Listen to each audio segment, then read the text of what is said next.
The rain came down hard that Thursday evening, drumming against the windshield of Victoria Lane's old sedan as she pulled into the driveway of the house she had bought 7 years ago. Her scrubs were still damp from the hospital parking lot, her shoes squeaking with every step. 14 hours. 14 hours of standing, running, comforting patients, holding the hands of the dying, and smiling through exhaustion. All Victoria wanted was a hot shower, leftover pasta, and silence. But when she opened the front door, she found her husband Marcus sitting at the kitchen table, her laptop open in front of him, spreadsheets glowing on the screen. "We need to talk," Marcus said without looking up. Victoria set her bag down slowly, her body aching. "About what?" "Your savings account." Marcus finally met her eyes. "I need you to withdraw $45,000. The words hung in the air like smoke. Victoria blinked, certain she had misheard. "Excuse me?" $45,000. "I need it by Saturday." Marcus leaned back in his chair, arms crossed. "It's important." Victoria moved to the table and sat down across from him, her mind racing. The savings account was hers. She had opened it years before they married, back when she was still in nursing school, waitressing nights to pay tuition. Every extra shift, every birthday where she asked for cash instead of gifts, every Christmas bonus, all of it had gone into that account. $45,000. 10 years of sacrifice. For what? Victoria's voice was steady, but her hands trembled slightly. Marcus sighed, as if she were being difficult. "Does it matter?" "Yes, Marcus. It matters." Victoria's eyes narrowed. "That's my money. I worked for every dollar. So yes, I want to know why you think you can just demand I hand it over." Marcus stood up, tucking her laptop under his arm like it belonged to him. "It's for Vanessa's birthday party. She's turning 30, and I promised her something special. The venue, catering, entertainment, it's all booked. I just need you to cover it." The name hit Victoria like a slap. Vanessa. The woman Marcus claimed was just a coworker. The woman whose name appeared on his phone at odd hours. The woman Victoria had seen him texting, laughing, his face lighting up in ways it never did when he looked at her. "Your coworker," Victoria said flatly. "Don't start," Marcus warned. "Vanessa is important to me. I made a commitment, and you're going to help me keep it." "Help you?" Victoria repeated the word slowly, tasting the bitterness. "You want me to fund a birthday party for the woman you're sleeping with?" Marcus' jaw tightened. "You're being dramatic. Vanessa and I work closely together. This party is a professional gesture." "Professional." Victoria stood up, her chair scraping against the floor. "Marcus, I'm not stupid. I've seen the texts. I've heard you on the phone with her. I've smelled her perfume on your shirts. Enough." Marcus' voice turned cold. "I don't have time for your paranoia. The party is Saturday. I need that money by Friday afternoon. Go to the bank tomorrow and make the withdrawal. I'll text you the account details." "And if I refuse?" Marcus stepped closer, his expression hardening. "Then I'll do it myself. I have your account information, Victoria. I've had it for a while. I'm giving you the courtesy of doing this the easy way.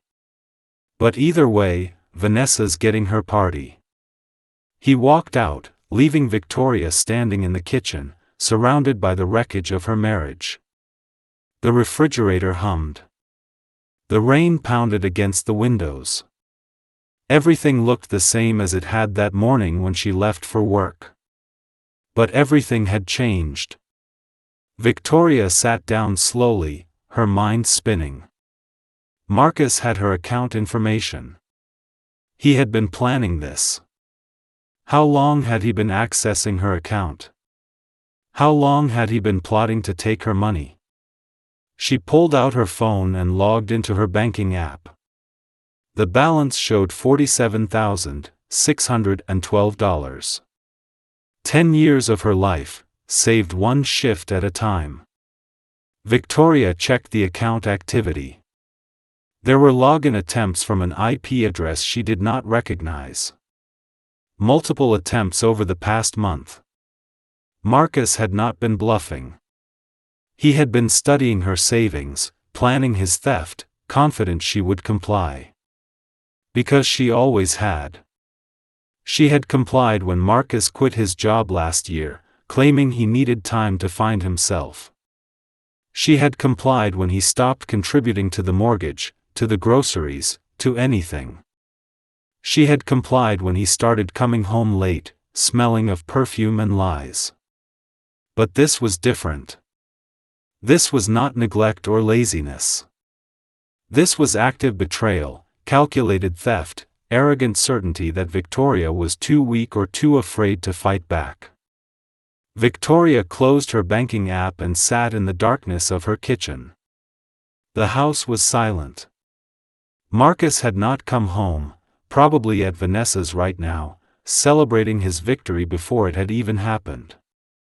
But something had shifted inside Victoria the moment Marcus said those words. "I have your account information." As if her years of work meant nothing. As if she existed only to fund his affair. Victoria walked to her bedroom and opened the closet. In the back, behind winter coats, was a small lockbox. Inside were documents she had kept since before the marriage, her nursing license, the deed to the house she had bought on her own, her grandmother's jewelry. And a business card. Margaret Torres, family law attorney. Victoria had met Margaret at a hospital fundraiser 2 years ago. They had talked briefly, exchanged cards, promised to stay in touch. Victoria had filed the card away, never imagining she would need it. Until now. Victoria picked up her phone and sent a text. "Margaret, this is Victoria Lane. I need a lawyer. Are you available tomorrow morning?" The response came within minutes. "For you, absolutely. My office at 9. Victoria confirmed and set down her phone. Then she opened her laptop, her own laptop, not the one Marcus had taken, and started taking screenshots.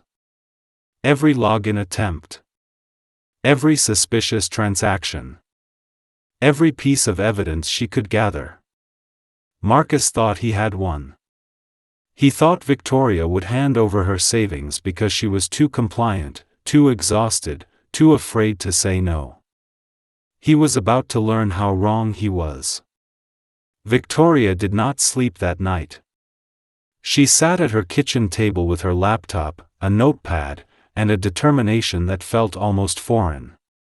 For years, she had been the peacekeeper, the one who smoothed over conflicts, who made excuses for Marcus' behavior. But that version of herself felt like a stranger now. By dawn, she had filled 8 pages with notes. Every suspicious moment over the past year. Every lie Marcus had told. Every time he had dismissed her concerns or made her feel foolish for questioning him. At 7 in the morning, Victoria drove to her bank. The morning teller recognized her immediately.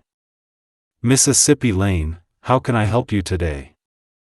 I need to speak with the manager about unauthorized access attempts on my account." The manager, a woman named Linda Chen, ushered Victoria into her office within minutes. Victoria showed her the screenshots, explained the situation calmly and professionally. Linda's expression grew darker with each detail. Mississippi Lane, what you're describing is financial abuse. Your husband accessing your account without permission, threatening to withdraw funds against your will. This is serious. We need to secure your account immediately.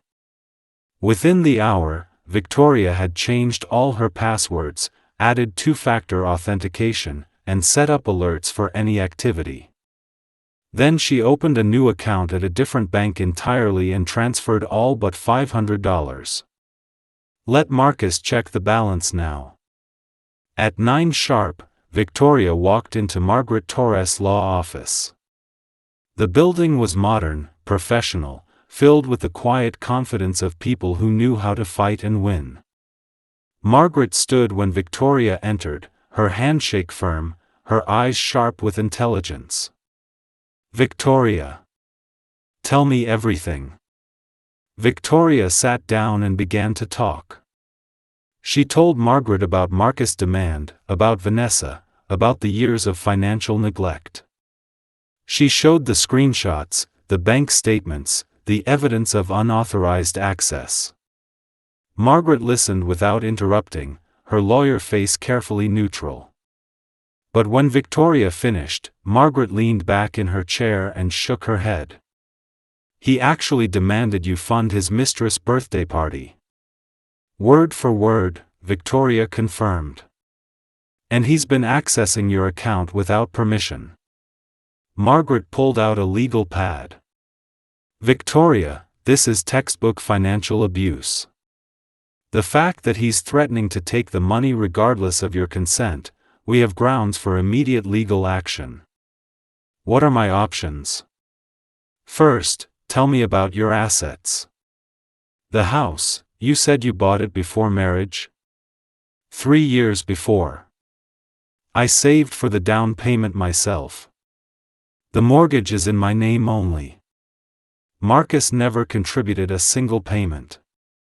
Victoria pulled out the folder of documents she had gathered that morning. Erase the deed, mortgage statements, everything. Margaret reviewed the paperwork carefully. Excellent. The house is your separate property. Even though you're married, he has no legal claim to it. What about the savings? Same principle. You opened it before marriage, you're the only one who contributed, and you have documentation proving that.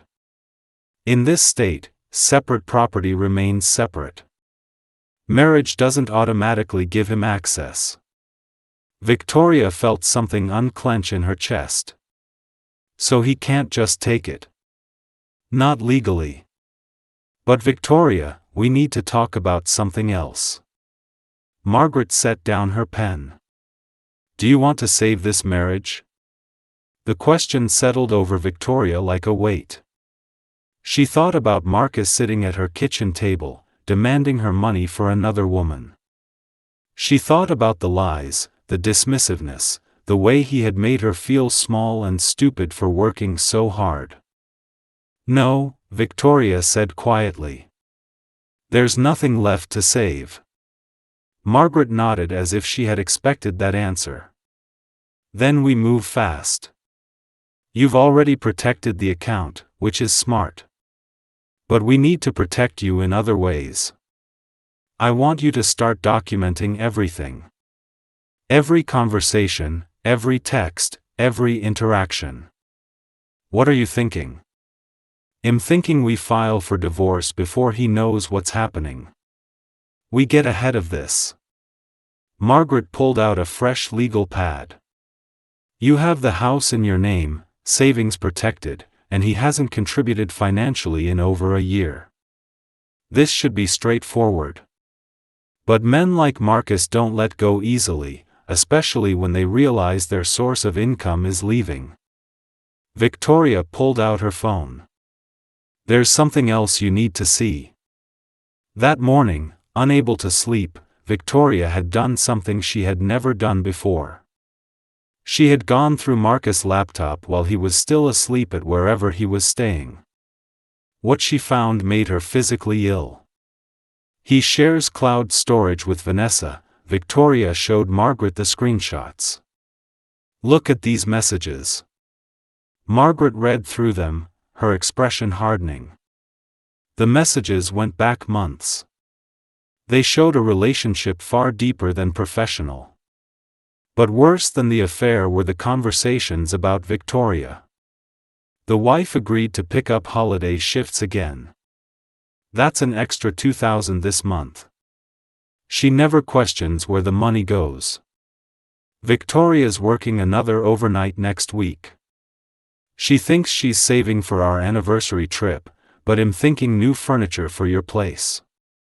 What do you think? Checked her account again. She's up to $47,000.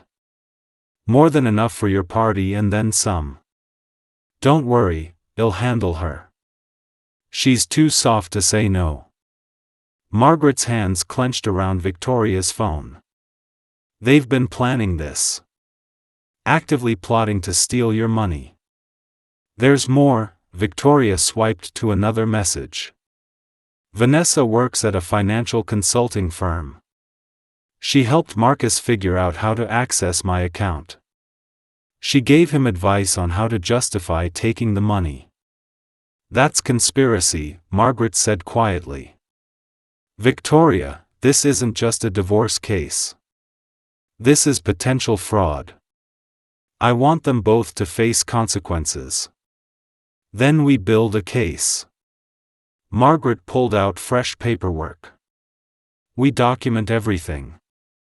And we make sure Marcus gets nothing from you, and we make sure everyone knows exactly what he did. Victoria spent the next 2 hours going through everything with Margaret, signing papers, providing documentation. When she finally left the office, it was past noon, and she was due at the hospital for her evening shift. But first, she had somewhere else to go. Victoria stood outside the Grand Meridian, the upscale event venue where Marcus had booked Vanessa's birthday party. The building gleamed with polished glass and expensive lighting. She had driven past it 100 times but never been inside. She walked through the front door and asked for the manager. A woman in her 40s appeared, professional and polished. I'm Diana Ross, the events coordinator. How can I help you? My husband booked an event here for Saturday night. A birthday party for someone named Vanessa Hart. Diana's expression shifted slightly. You're Marcus Lane's wife. You know him? Diana glanced around, then lowered her voice. Can we talk in my office? They walked through the elegant hallways to a small office in the back. Diana closed the door and turned to Victoria. I'm going to be honest with you. Your husband was here yesterday with his girlfriend. They were very open about their relationship. She was wearing a ring he gave her, and they were discussing moving in together after the party. Victoria had expected the words to hurt more, but she had moved past hurt into something colder and sharper. Thank you for telling me. Can I ask you something? Do you have security cameras? Throughout the venue. Why? Because I'm going to need footage from Saturday night. Victoria met Diana's eyes. And I'm going to need your help. Diana studied her for a long moment. What are you planning? I'm planning to make sure my husband and his girlfriend remember this birthday party for the rest of their lives. A slow smile spread across Diana's face. My sister stayed with a cheating husband for 10 years. It destroyed her. I promised myself I'd never watch another woman go through that without helping if I could. What do you need? Victoria laid out her plan. With each detail, Diana's smile grew wider. By the time they finished, they had exchanged numbers, and Diana had promised her full cooperation. This is going to be spectacular, Diana said. No, Victoria picked up her purse. It's going to be justice. Victoria went to work her shift at County General, moving through patient care with mechanical precision. Her hands knew what to do even when her mind was elsewhere, planning, calculating, preparing. Around midnight, her phone buzzed with a text from Marcus. "Did you go to the bank?" She waited 10 minutes before responding. "Yes. But there are withdrawal limits for large amounts. I need until Friday afternoon to process it." "Fine. Don't mess this up, Victoria. Vanessa is counting on this party." Victoria stared at the text. "Not we're counting on it. Not even I'm counting on it. Vanessa was counting on it. Using Victoria's money. Money she had earned through nights of caring for dying patients while Marcus slept peacefully. She took a screenshot and sent it to Margaret. Then she sent another message to Marcus. "I won't mess it up. I promise." And she meant it. She was not going to mess up Vanessa's party. She was going to make sure it was exactly what they deserved. When Victoria got home at dawn, Marcus was packing a bag. "I'm staying at a friend's place until after the party," he said without looking at her. "Vanessa's stressed about the planning, and I want to help her." "Of course," Victoria said. "You should be there for her. It's her special day." Marcus actually smiled. "I'm glad you're being reasonable about this. After the party, maybe the three of us can sit down and talk about how this is all going to work going forward." "The three of us?" "Yeah. We need to figure out living arrangements, finances, everything. Vanessa thinks maybe she could move in here since you're always working anyway. You'd hardly notice she was here." Victoria forced herself to smile. "Well, definitely talk about that. After the party." Marcus left, and Victoria watched from the window as he drove away in the car she had bought, toward a future he thought he was building with her money. He had no idea that every word he had just spoken had been recorded on her phone. He had no idea his world was about to collapse. Victoria went to her bedroom and opened her laptop. She had 2 days to prepare. 2 days to make sure everything was perfect. 2 days until Marcus and Vanessa got exactly what was coming to them. Friday morning arrived with clear skies, the kind of perfect weather that felt almost mocking. Victoria had slept for 3 hours after her shift, her dreams filled with bank statements and Marcus' smirking face. But when she woke, she felt clearer than she had in years. Her phone showed 2 missed calls from Marcus and a text. "Make sure you get that money today. No more delays." Victoria smiled and deleted the message without responding. At 9, she met Margaret at a coffee shop downtown, away from the law office and any potential witnesses. Margaret slid a folder across the table. "Divorce papers.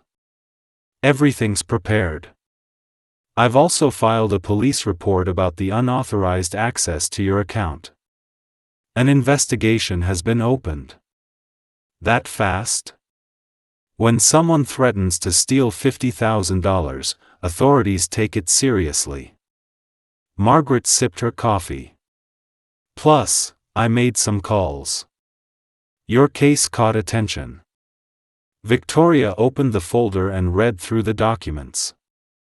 Everything looked thorough, professional, devastating. "When do I serve him?" "That's what we need to discuss." Margaret leaned forward. "Normally, I'd say serve him immediately. But given your plan for tomorrow, I think we should wait. Wait until the party. Think about it. If we serve him now, he'll lawyer up. He'll start hiding assets. He might get violent. But if we wait until tomorrow night, he'll be in a public place, surrounded by witnesses, with no time to prepare a defense. Plus, it adds to the impact of what you're planning." Victoria considered this. Part of her wanted Marcus served immediately, wanted him to feel the shock she had felt when he demanded her money. But Margaret was right. The timing mattered. The setting mattered. Okay. We wait until tomorrow. But I want these papers with me. I want to be the one who hands them to him. We can arrange that. Margaret pulled out another document. This is a restraining order application. If Marcus gets volatile when he realizes what's happening, you'll need protection. You think he'll get violent? I think men who feel entitled to their wives' money often react badly when that entitlement is challenged. Margaret's expression was serious. Once you serve those papers, once Marcus realizes you're not giving him the money, he might become dangerous. Do you have somewhere safe to stay? The house is mine. Why should I leave? You shouldn't have to. But sometimes being right doesn't keep you safe. Margaret pulled out her phone. I've arranged for an officer to be present tomorrow night when you serve the papers. He'll be in plain clothes, but he'll be there if things escalate. Victoria nodded slowly. Thank you. They spent the next hour going over final details. Margaret had prepared a comprehensive case documenting Marcus' financial neglect, the evidence of unauthorized account access, and the conspiracy with Vanessa. One more thing, Margaret said. I contacted the Grand Meridian. Diana has been incredibly helpful. She provided copies of all the party contracts Marcus signed, including the one where he promised full payment tomorrow night. How much is the party costing? $43,000. Victoria felt her jaw drop.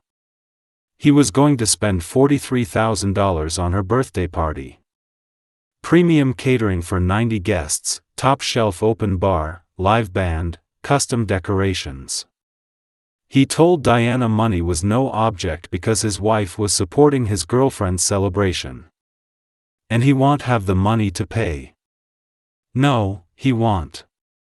Which means when the party ends and the bill comes due, Marcus is going to have a very serious problem. The contract requires full payment before guests leave.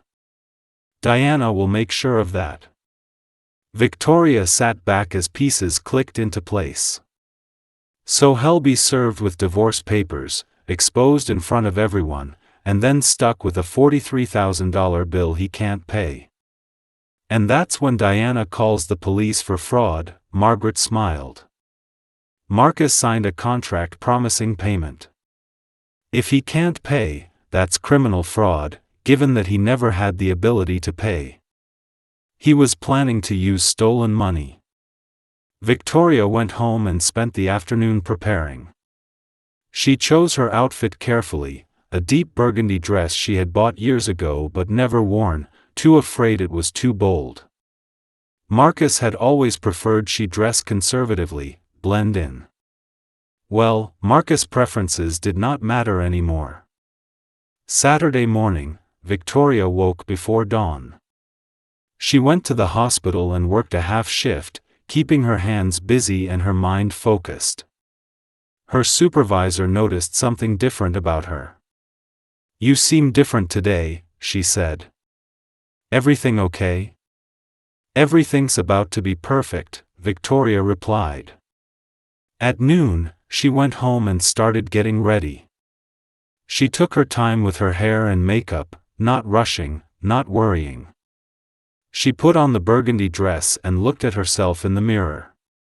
The woman staring back looked powerful, determined, absolutely done with being treated as less than she was worth. Her phone buzzed with texts from Marcus. Where's the money? Victoria, answer me. The party starts at 7. You better have that money. I'm serious. If you mess this up, there will be consequences. Victoria smiled and typed out one final message. Don't worry, Marcus. I'll be there, and am bringing everything you asked for." She attached a photo of herself in the burgundy dress, looking confident and beautiful. Marcus' response came immediately. "Why are you dressed like that? You're not invited to the party." "I know," Victoria wrote back. "But I'm coming anyway. See you at 7. She turned off her phone and finished getting ready. In her purse, she packed the divorce papers, the restraining order application, and a folder full of evidence. At 6:30, she drove to the Grand Meridian. Diana met her at a side entrance. "You look amazing," Diana said. "Are you ready?" "I've been ready since Thursday night," Victoria replied. "Let's do this." Diana led Victoria through the back hallways to a private area where she could wait. Through the walls, Victoria could hear music starting, people arriving, the sounds of a party beginning. "Marcus and Vanessa are already here," Diana said. "They arrived an hour ago to make sure everything was perfect. Marcus keeps asking staff if someone dropped off an envelope of money. He's getting nervous." "Good," Victoria checked her appearance one final time. "Let him be nervous." At exactly 7, with the party in full swing, Victoria took a deep breath and walked toward the main dining room. Through the doors, she could see the celebration Marcus had planned with her money. Crystal chandeliers, towers of white roses, a live band on stage, an elaborate bar offering premium cocktails. And in the center of it all stood Marcus, handsome in a new suit, his arm around Vanessa. She was beautiful in a stunning silver dress, laughing, celebrating, completely unaware that her perfect party was about to implode. Victoria pushed open the doors and walked into the party, her head high, her purpose clear. The look on Marcus' face was worth every moment of preparation. The dining room fell silent as Victoria walked across the polished floor. Conversation stopped mid-sentence. The band continued playing, but people stopped dancing to watch. Marcus stumbled backward when he saw her, nearly knocking over a waiter carrying champagne. Vanessa turned to see what had startled him, and her expression shifted from confusion to anger when she saw Victoria. Victoria walked with deliberate slowness, letting every person notice her. Diana appeared at her side, playing her role perfectly. "Welcome to the Grand Meridian," Diana said loudly, professionally. "Are you here for the heart celebration?" "I am," Victoria replied. "I'm Mrs. Lane." The words landed like explosions around them. People started whispering. Marcus pushed through the crowd toward Victoria, his face twisted with fury. "What are you doing here?" he hissed, grabbing her arm. "You're not supposed to be here." Victoria looked at his hand on her arm, then at his face. "You asked me to bring you money. I'm here to deliver it. Not like this. Not dressed like that. Not in front of everyone." Marcus' grip tightened. "Come outside now." "Actually, I think he'll stay," Victoria pulled her arm away. "It's a beautiful party. You've done an amazing job. The decorations, the band, the catering. This must have cost a fortune." Vanessa had made her way over, her face a mask of false sweetness. "Marcus, who is this?" "You know exactly who I am," Victoria said calmly. "We spoke on the phone 2 days ago. Remember? You told me how mature I was being about everything." The color drained from Vanessa's face. Around them, more people had stopped their conversations to watch. "This is my wife," Marcus said through clenched teeth. "She was just leaving." "Your wife?" An older woman in an elegant gown stepped forward. "Marcus, you told us you were single. It is my girlfriend's birthday party. Marcus looked trapped. Victoria and I are separated. We're not separated, Victoria said clearly. We live together in the house I own. The house I bought before we got married with money I earned working as a nurse. You need to leave. Vanessa's voice was sharp now. This is my party and you're not welcome. Your party that my husband asked me to fund with my savings. Victoria opened her purse and pulled out her phone. Should I show everyone the text messages where he demanded $45,000 from me? Or maybe the messages where you two discussed how to access my account? Marcus lunged forward, trying to grab Victoria's phone, but she stepped back smoothly. Diana moved between them, her restaurant manager authority in full effect. Sir, I need you to step back, Diana said firmly. We don't allow physical confrontations in our establishment. This is my party. Marcus' voice was rising. She's causing trouble. Actually, this is the Grand Meridian's dining room. Diana's smile was professional but cold. And I believe this lady has something she needs to discuss with you. Victoria pulled out the printed screenshots and handed them to the older woman who had questioned Marcus.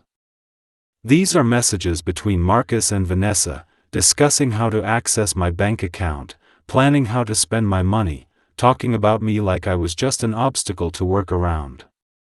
The woman started reading, her face darkening. Other guests crowded around to see. Victoria watched as the words spread through the room like poison. Dad, this is a misunderstanding, Vanessa said desperately to an older man who pushed through the crowd. She's jealous and making things up. I work at County General Hospital, Victoria said, addressing Vanessa's father. I've been a nurse for 10 years. I saved $47,000 working overnight shifts and extra holidays. Marcus demanded I withdraw it to pay for this party. When I refused, he told me he'd take it himself. That's not true, Marcus said, but his voice lacked conviction. Am I lying? Victoria pulled out more printed evidence and handed it to Vanessa's father. These are from Marcus and Vanessa's shared cloud storage. Read them yourself. Vanessa's father started reading, his face darkening with each line. Other guests crowded around. Victoria watched as people passed the papers, read the damning words, realized what Marcus and Vanessa had done. We're leaving, Vanessa's father grabbed her arm. Now. Dad, wait, no. He looked at Victoria with something like apology in his eyes. I'm sorry for what my daughter has done. This is inexcusable. He dragged Vanessa toward the exit, but before they could leave, Diana's voice rang out across the room. Actually, there's the matter of payment. The contract requires full settlement before any guests depart. Vanessa's father stopped. Payment? $43,000, Diana showed him the contract. Your daughter and Mr. Lane signed this agreement promising full payment tonight. The room erupted in chaos. And Victoria, standing in the center of it all, pulled out one more document from her purse. The divorce papers. She walked up to Marcus, who stood frozen, surrounded by shocked guests, and held them out. Marcus Lane, she said clearly. You're being served. Marcus stared at the papers in Victoria's hand as if they were a weapon. Around them, the party had descended into complete chaos. Guests pulled out phones, recording everything. Vanessa's family argued loudly near the exit. The band had stopped playing entirely. You can't do this, Marcus whispered. Not here. Not like this. I just did, Victoria replied. A man in a dark suit approached from the crowd. He showed Marcus a badge. "Mr. Lane, I'm Detective Ryan Foster. We need to have a conversation about unauthorized access to financial accounts."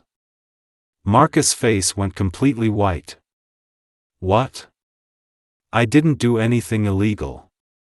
She's my wife. That doesn't give you the right to access accounts without permission," Detective Foster said calmly. "We've reviewed the access logs. 47 attempts over 2 months from IP addresses registered to you and Miss Hart. That's a clear violation." Vanessa helped him? Vanessa's father looked like he might collapse. Vanessa. But Vanessa had pushed through the crowd and was trying to leave through a side door. Diana blocked her path. "Miss Hart, you're also needed for questioning," Detective Foster said. "Your involvement in providing account access information constitutes conspiracy." "I didn't do anything," Vanessa's voice came out as a shriek. Marcus figured it out himself. "Vanessa, shut up," Marcus hissed. "Why should I?" Vanessa was panicking now. "You're the one who wanted to steal from her. You're the one who kept pressuring me for information. I barely helped. I said shut up." Detective Foster stepped between them.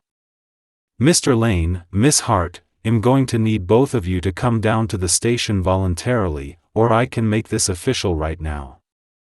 Marcus looked around wildly, searching for an ally.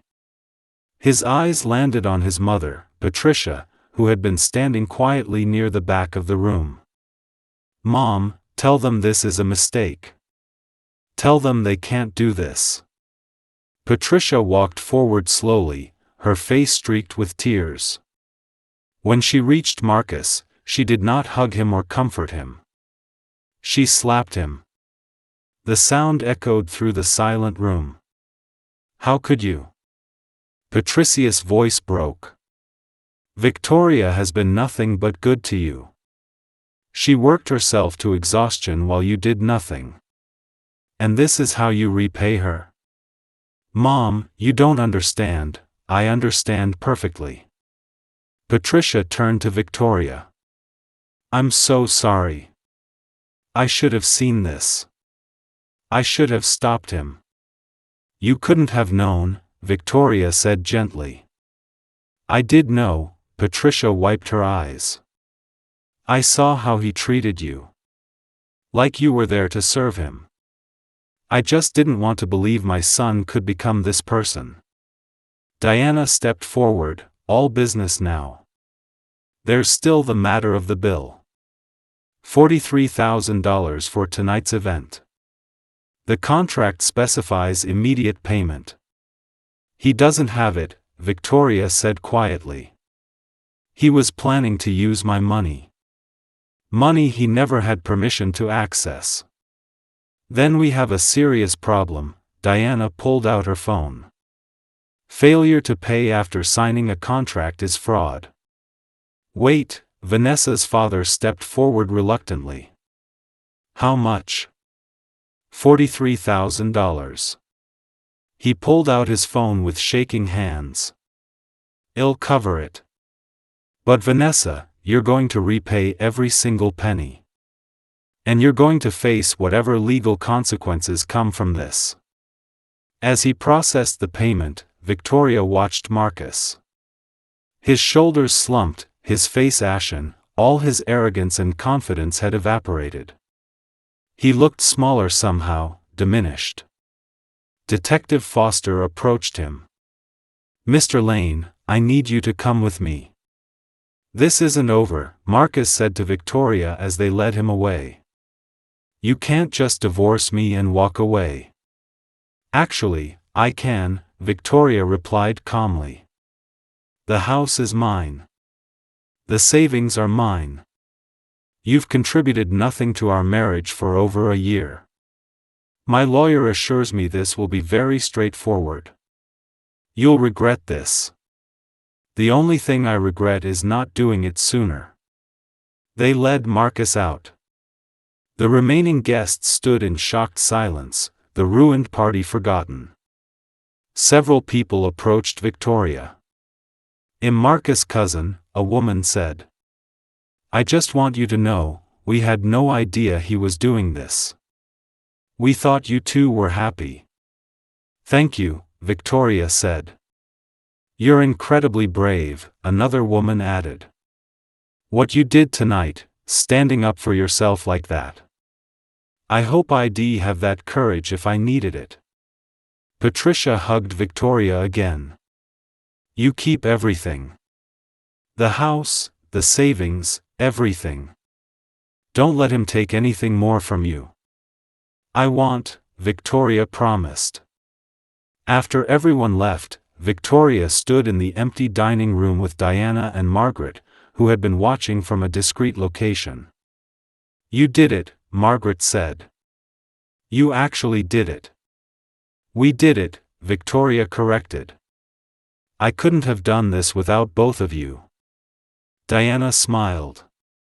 "That was the most satisfying thing I've ever witnessed in this business." Victoria looked around the elaborate decorations, the uneaten cake, the champagne glasses still full on tables. Marcus had tried to build a celebration on stolen money, and instead he had built his own downfall. "Can I ask you something?" Diana said. "Do you feel guilty about what happened to them?" Victoria considered the question. Marcus was facing criminal charges.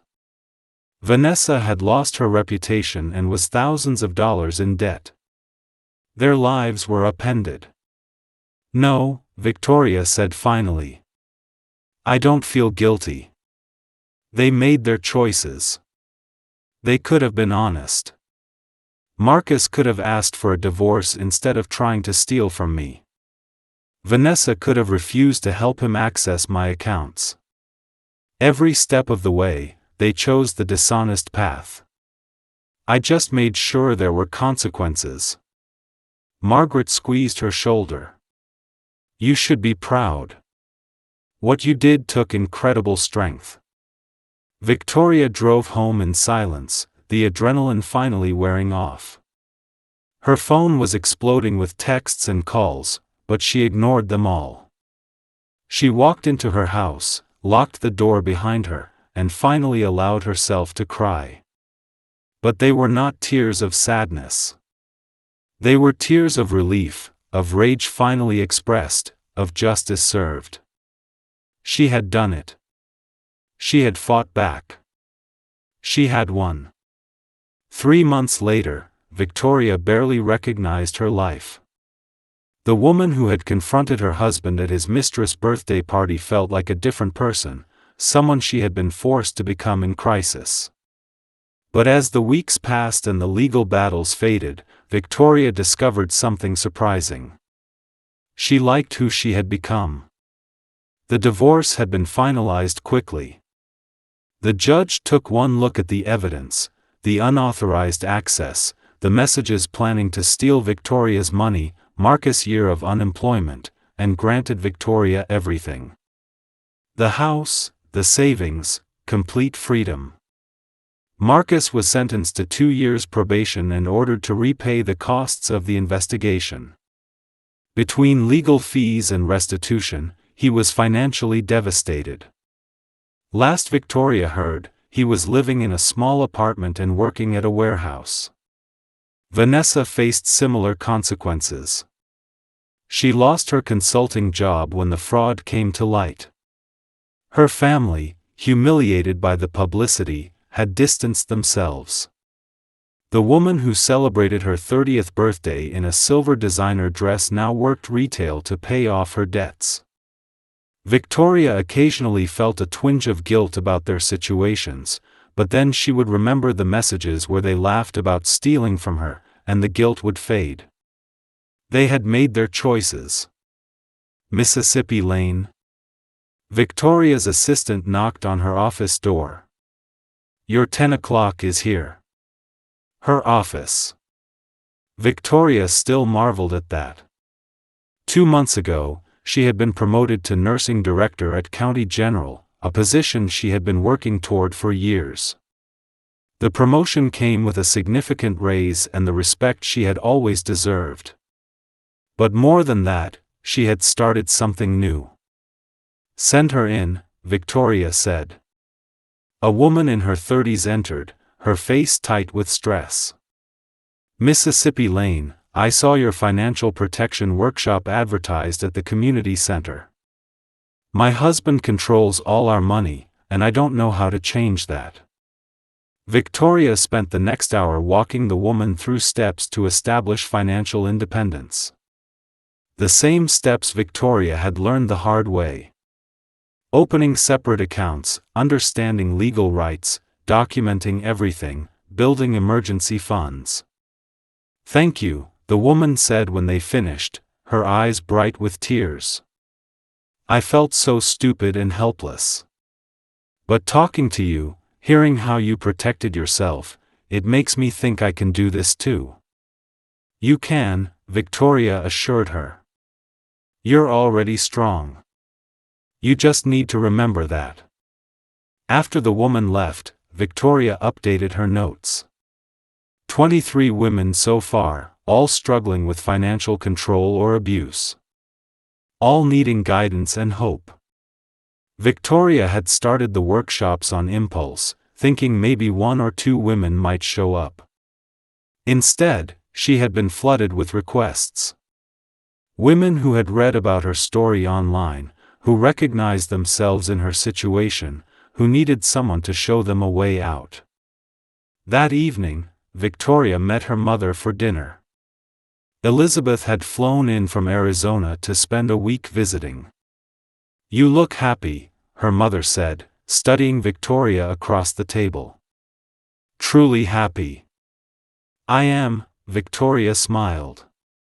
"For the first time in years, I feel like I'm living my life instead of just surviving it.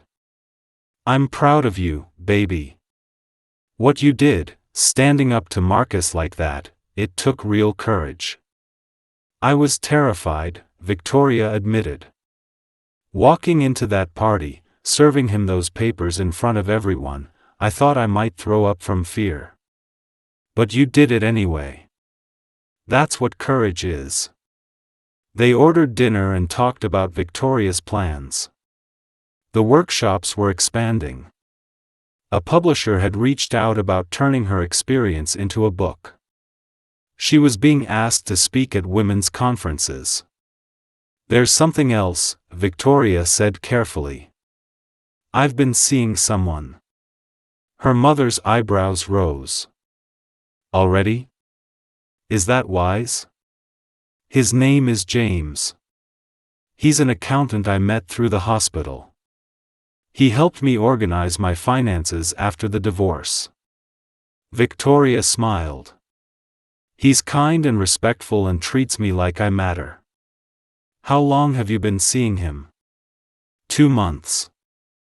"I know it's soon after the divorce, but Mom, I was emotionally divorced from Marcus for years. I just finally made it official." Her mother reached across the table and squeezed her hand. "If he makes you happy and treats you well, then I'm happy for you. You deserve someone who appreciates you." After dinner, Victoria drove her mother back to the hotel and then headed home. Her home. The house that was completely, legally, undeniably hers. She found a message on her phone from Patricia, Marcus' mother.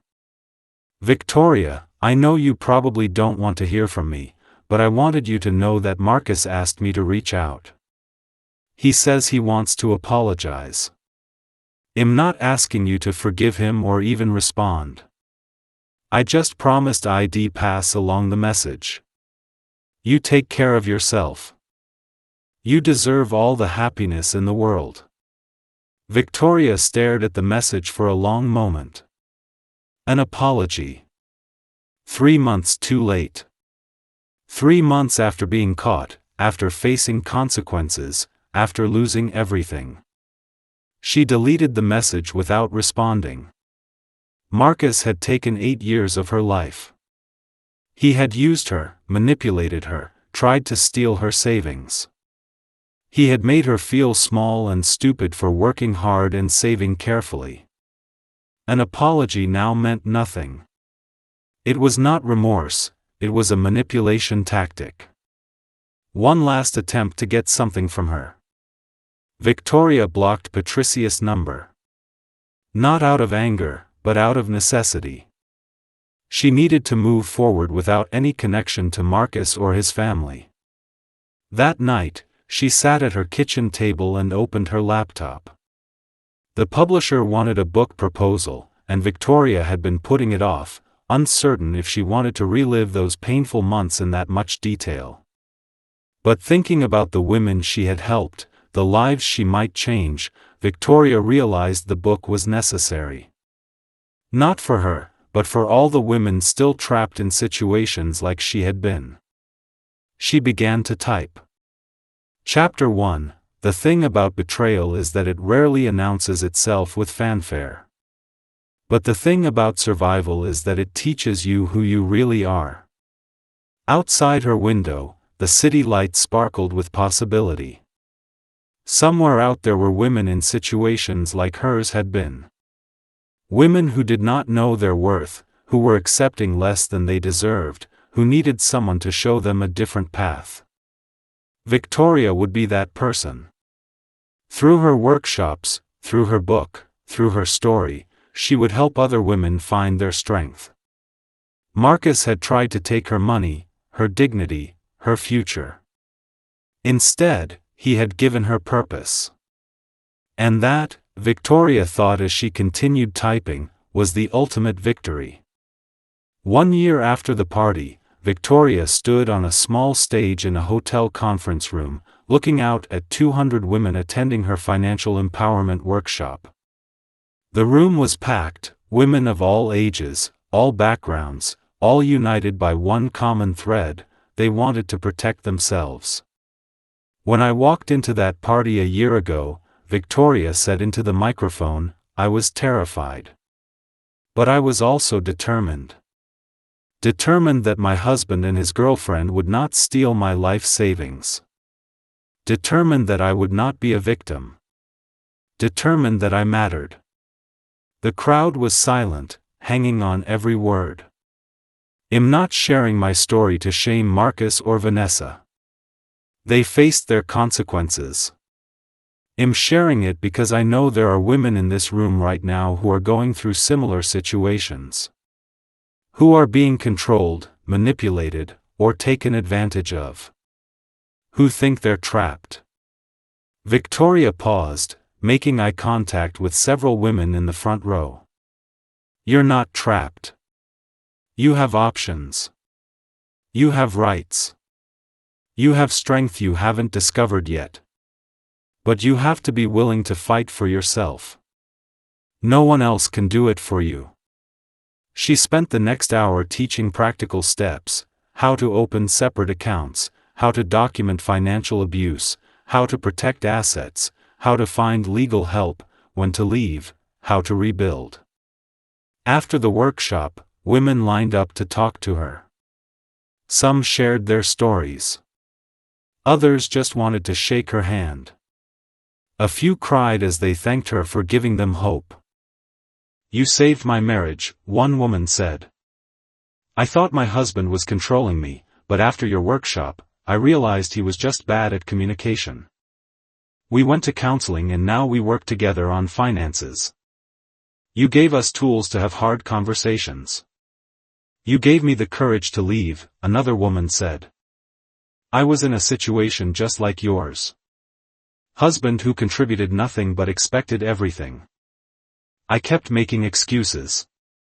Hearing your story made me realize I deserved better. I filed for divorce 2 months ago, and I've never been happier. Patricia appeared in the crowd, and Victoria felt her stomach tighten. They had not spoken since Victoria blocked her number. Victoria, Patricia said quietly. Can we talk? They stepped into a quiet corner of the hotel lobby. I'm not here to defend Marcus or ask you to forgive him, Patricia said immediately. I'm here to thank you. Thank me? You did what I should have done years ago. You held my son accountable. You refused to enable his behavior. And because of that, he's finally getting help. Patricia's eyes were damp. Marcus is in therapy. He got a steady job. He's taking responsibility for his actions. It took losing everything for him to wake up, but he's finally becoming the man I raised him to be. I'm glad he's getting help, Victoria said carefully. But Patricia, that doesn't change what he did. I know. And I'm not asking you to forgive him or have any contact with him. I just wanted you to know that the consequences you gave him, they mattered. He's finally learning that his actions have real effects on real people. Patricia hugged Victoria briefly. You're an remarkable woman. Thank you for teaching my son a lesson I couldn't. After Patricia left, Victoria sat in the hotel lobby for a moment, processing. Marcus was getting help. He was learning. That was good, she supposed. But it was not her concern anymore. His healing was his responsibility, not hers. Her phone buzzed. A text from James. How did the workshop go? Amazing. Over 200 women showed up. That's my girl. Dinner tonight to celebrate? Perfect. See you at 7. Victoria smiled. James had been exactly what she needed, a partner who respected her time, celebrated her success, supported her ambitions. They had been dating for 8 months now, taking things slowly, building something healthy. Last month, he had asked her to move in with him. Victoria had said yes, but on one condition: she kept the house. Rented it out for income, maintained it as an investment and a safety net. James had understood completely. I never want you to feel dependent on me, he had said. Your independence is part of what I love about you. That evening, over dinner, James pulled out a small box. Before you panic, it's not what you think, he said quickly. I'm not proposing. We've talked about taking things slow, and I respect that. He opened the box to reveal a silver bracelet with a small charm, a key. This is a key to my place. To our place, if you want it. No pressure, no expectations. Just an open invitation for whenever you're ready. Victoria looked at the bracelet, at James' hopeful face, at the life she was building. I'm ready, she said. I'm ready to move forward. 6 months later, Victoria published her book, Taking Back Control: One Woman's Fight Against Financial Abuse. It became a bestseller almost immediately. Women across the country reached out, sharing their own stories, thanking Victoria for giving voice to their experiences. She appeared on morning talk shows, gave keynote speeches, founded a non-profit organization dedicated to financial literacy for women. The life she had built was richer and more meaningful than anything she had imagined during those dark days when Marcus demanded her savings. One afternoon, Victoria received a letter in the mail. No return address, but she recognized the handwriting. Marcus. She almost threw it away without opening it. But curiosity won out. Victoria, the letter read. I know I have no right to contact you. I know you probably hate me, and you have every reason to. I'm not writing to ask for forgiveness or to make excuses. I'm writing because my therapist says I need to take full accountability for what I did to you. I stole from you. I betrayed you. I treated you like you didn't matter. I was selfish, entitled, and cruel. You worked hard for everything you had, and I tried to take it because I thought I deserved it more. I was wrong. About everything. I'm working on becoming a better person, but that's my responsibility, not yours. You owe me nothing. I just wanted you to know that what you did, standing up to me, exposing what I'd become, it saved my life. I was becoming a terrible person, and you stopped me. I hope you're happy. I hope you found someone who treats you the way you deserve to be treated. Thank you for teaching me the hardest lesson of my life. Marcus. Victoria read the letter twice, then carefully folded it and put it in a drawer. It was a genuine apology, as far as she could tell. Marcus seemed to genuinely understand what he had done wrong. But it changed nothing. The apology was for Marcus' healing, not hers. Victoria had already moved on. That evening, she sat with James on their balcony, watching the sunset over the city. Do you ever regret it? James asked. How you handled things with Marcus? The public confrontation? Victoria thought about the question. People told me I should have been more private, more discreet. But Marcus counted on me being quiet. He counted on me being too ashamed or scared to make a scene. The public exposure was necessary. It held him accountable in a way private confrontation never would have. No regrets at all?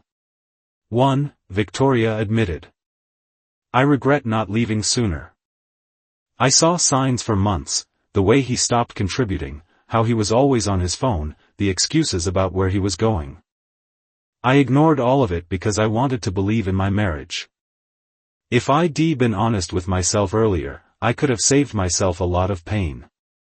But you learned from it. I did. And now I help other women learn without having to go through what I went through. Victoria leaned against James.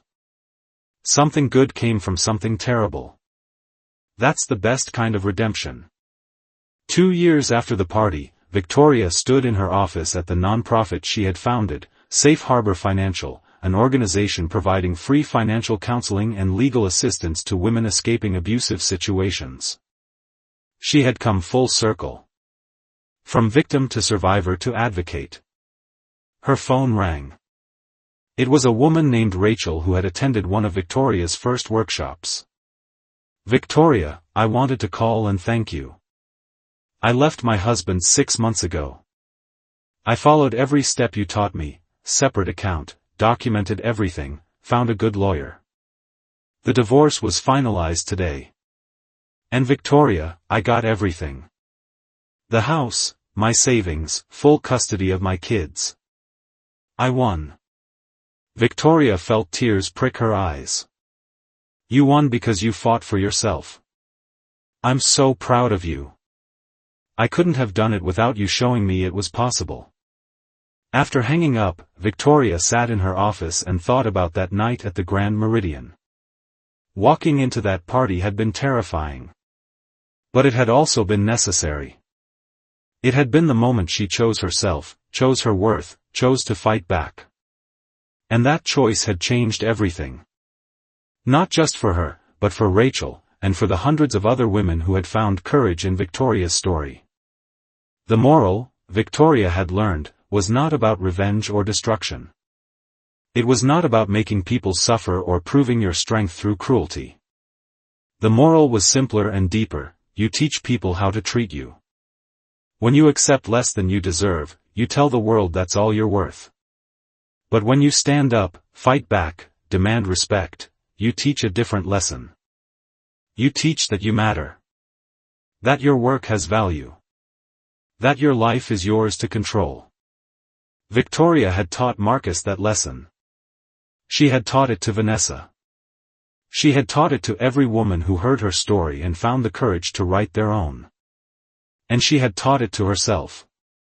She was not the exhausted nurse who came home to find her husband demanding her life savings. She was not the woman who made excuses and accepted betrayal. She was Victoria Lane, survivor, advocate, fighter, woman who knew her worth and refused to settle for anything less. And that was a story worth telling.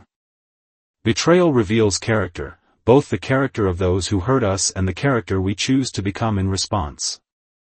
True strength is not found in revenge, but in refusing to let others diminish your worth. When you stand up for yourself, you not only change your own life, you give others permission to do the same. Your value is not determined by those who fail to see it, but by your refusal to accept anything less than you deserve.